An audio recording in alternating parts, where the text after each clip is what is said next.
Our scripture lesson for this evening comes from John's Gospel, the 8th chapter, the 2nd through the 11th verses. At dawn, Jesus appeared again in the temple courts, where all the people gathered around him, and Jesus sat down to teach them. The teachers of the law and the Pharisees brought in a woman caught in adultery. They made her stand before the group and said to Jesus, "Teacher, this woman was caught in the act of adultery. In the law, Moses commanded us to stone such women. Now what do you say?" They were using this question as a trap in order to have a basis for accusing Jesus. But Jesus bent down and started to write on the ground with his finger. When they kept on questioning him, Jesus straightened up and said to them, "If any one of you is without sin, let him be the first to throw a stone at her." Again, Jesus stooped down and wrote on the ground. At this, those who heard began to go away, one at a time, the older ones first, until only Jesus was left, with the woman still standing there. Jesus straightened up and asked her, "Woman, where are they? Has no one condemned you?" "No one, sir," she said.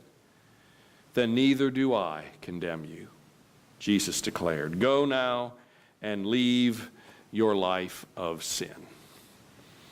May God add his blessing to this reading of his word. These scripture verses tell of a very dramatic encounter that Jesus had with the teachers of the law and the Pharisees regarding a woman caught in the act of adultery. By this time in his ministry, Jesus had developed quite a reputation for challenging the accepted Jewish traditions and practices, and the religious leaders were searching for ways to trap Jesus and get him in trouble. The Pharisees were steadfastly focused on finding a way to discredit Jesus and to trip him up. According to Jewish law, the law of Moses, adultery was a very serious crime, not just a sin, but a crime. Adultery was, in fact, one of the three gravest sins of all punishable by death. The other two sins punishable by death are idolatry and murder. Curiously, only the woman was brought to Jesus. The Pharisees thought that they had surely trapped Jesus in a corner. From a purely legal standpoint, the Pharisees were correct. By Jewish law, the punishment for a woman caught in adultery was death by stoning. And the Pharisees thought surely that they had Jesus trapped in the proverbial corner. If Jesus said that the woman ought to be stoned to death, a couple of things would follow. First, he would lose his reputation for love and mercy, and he could no longer be called the friend of sinners. And second, he would have come up against Roman law, because Jesus had no power, no authority to pass or carry out a death sentence on anyone. And if Jesus had said that the woman should be pardoned and forgiven, it could immediately be said that he was advocating the breaking of the law of Moses, and that he was condoning, even encouraging people to commit adultery. That was the dilemma for Jesus and the trap that the Pharisees had set for him. They probably were rubbing their hands together, thinking surely they had outwitted the uneducated carpenter from Nazareth that had upset their comfortable little world big time. But once again, Jesus was too much for them in every way possible. Followers of Jesus, as well as curious bystanders, had gathered in the temple courts to hear what Jesus had to say on this particular day. And into the middle of that gathering, the Pharisees brought this frightened and embarrassed woman. And the Pharisees were gloating. "Teacher," they said to Jesus, pretending respect. This woman was caught in the act of adultery. In the law, Moses commanded us to stone such women. Now, what do you say? This would have been another one of those cricket episodes, don't you think? If there are in fact crickets in the Middle East, you would have been able to hear them at this moment, I think. Remember when we talked about hearing crickets a couple of months ago? A couple of you pulled up cricket sounds on your smartphones. We won't bother with that this time around.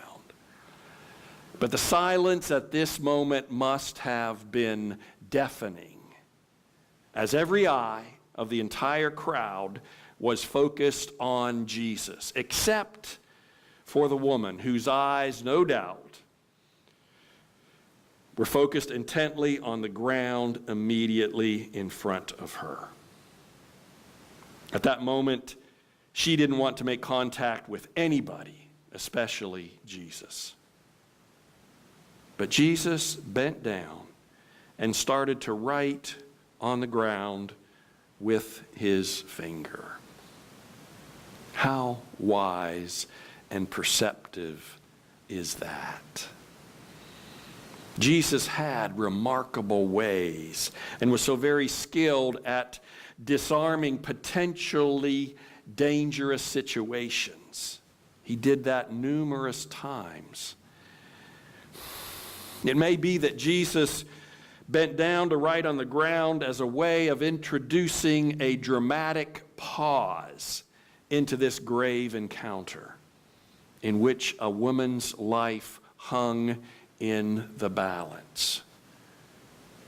Maybe Jesus was creating a space for everyone to consider the gravity of the situation. Or maybe Jesus was simply just doodling in the dust. Maybe, but I don't think so. Everything that Jesus said or did had a holy purpose to it. And I think this is not an exception. I never took Greek in seminary, but one of the commentaries that I use in sermon preparation is William Barclay's. And he tells me that the Greek word for to write is graphein. But the Greek word that is used in this context is katagraphein, which means to write down a record against someone. Well, that kind of puts a different kind of spin on things, doesn't it? Maybe Jesus was actually writing down the names of the men standing before him. After all, he knows our names, right? We've sung that from time to time. They were standing there with stones already in their hands. Maybe Jesus was writing down those men's names and listing their own sins. That would put quite a different spin on things, wouldn't it? Then Jesus straightened up and said to them, "If any one of you is without sin, let him be the first to throw a stone at her." And then again, Jesus stooped down and wrote on the ground again.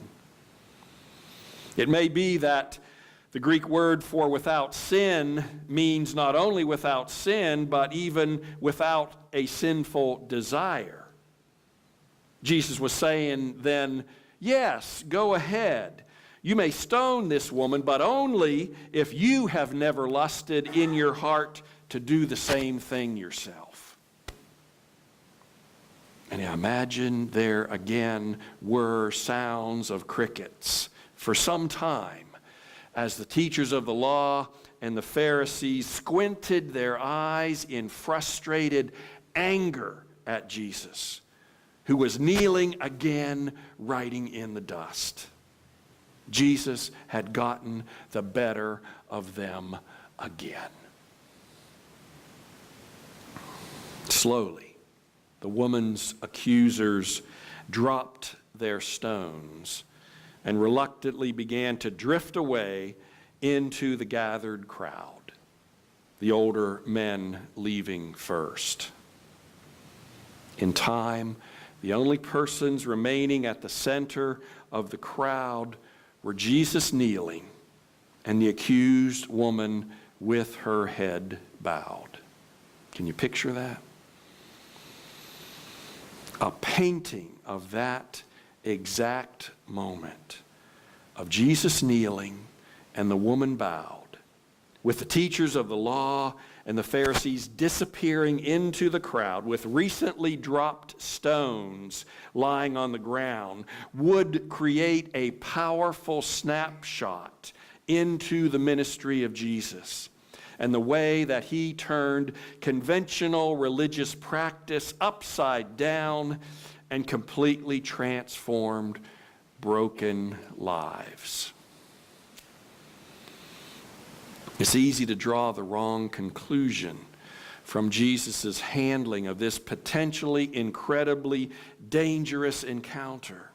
An encounter that was dangerous for both the woman and for Jesus himself. A person could come away with the impression that Jesus forgave lightly and easily with a cheap grace, as if the sin of adultery really didn't matter. It was not a big deal. But what Jesus said was, I am not going to condemn you just now, so go and sin no more. I don't think that Jesus was abandoning judgment, saying, there, it's okay. Instead, what I think Jesus was doing was deferring judgment. What I think Jesus was saying was, I'm not going to pass final judgment right now. Go and prove that you can do better. You have sinned. Go and sin no more, and I'll help you. And when the time comes, we'll see how you have lived. Jesus offered the woman a second chance. Jesus is always interested in not only what a person has been, but also in what a person can yet become. A lifetime of faith is a collection of thousands and thousands of days linked together where, with the gift of each new day, we have the opportunity to live a little more like Jesus today than we were able to do yesterday. Jesus provided the woman with the opportunity to make a life-changing decision that day, either to go back to her old life of sin or to strive to begin a new life following him. The choice was hers and hers alone. This story is unfinished, as is every life that is unfinished until we stand in judgment before God. And remember, God knows our names. The story's unfinished because we don't know for certain which path the woman chose to take from that point forward. We know how Mary Magdalene's life was transformed by Jesus. The writer of this gospel doesn't tell us this woman's name. but we can be assured that Jesus knew her name. Please know that there is a loving and comforting aspect to the personal and intimate knowledge that God has of each of us, but there is an accountability aspect to it as well. Be assured that God remembers those go and sin no more encounters that He's had with each of us. In the 1990s, contemporary Christian singer Rebecca St. James from Australia wrote and sang a powerful song about this encounter entitled, "Go and Sin No More." Those of you who are so inclined, I encourage you to Google that song later tonight. It's a beautiful song. Our closing hymn tonight will be another song written by Rebecca St. James. But in the meantime, let us go forth from this place, trying to live a little bit more like Jesus tomorrow than we have been able to do today.